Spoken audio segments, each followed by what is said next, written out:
Ayan na guys, magpakulo na tayo ng tubig at isisigang natin yung kalahati niya na limpo na i-adobo natin mga guys.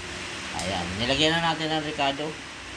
Ayan, nilagay na natin yung baboy at ayun, palambutin lang natin. Ayan, nilagay na natin yung mga pampalasa at lagyan na natin ng asin at pampalasa, magic.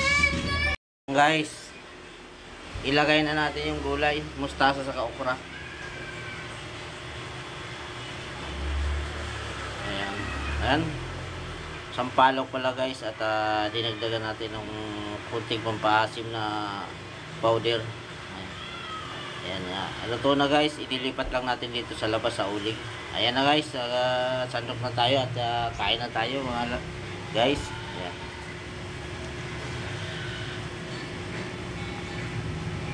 Ang ating sinigang na limpo sa mustasa mga guys, ang ating ulam. Kain po tayo mga idol. Masarap dahil malambot yung baboy mga guys. Tama-tama ang asim. Masarap talaga guys, isigang mo yung limpo mga guys. Kain po tayo. Ayan. Lambot at tamang asim lang mga guys. Ayan, sili at mustasa.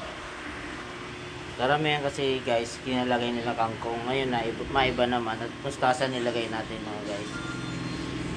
Hindi naman siya mapait mga guys, maganda yung mustasa. Hindi lang naman pangisda yung mustasa mga guys, pwede nyo gamitin din sa baboy. Ayan, hugot tayo ng sabaw mga guys dahil tamang asim lang.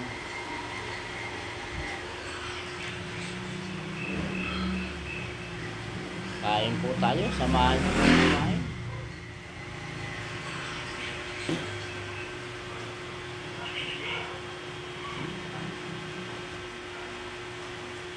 Shout out dyan sa ating mga followers at subscribers sa saan lugar man yan, saan sulok ng mundo, at lalong lalo na sa ating mga kababayan, mga Bicolano, mga Oragon. Maka ka na, ano pa hinihintay nyo? I-follow nyo na ang inyong kababayan mga idol.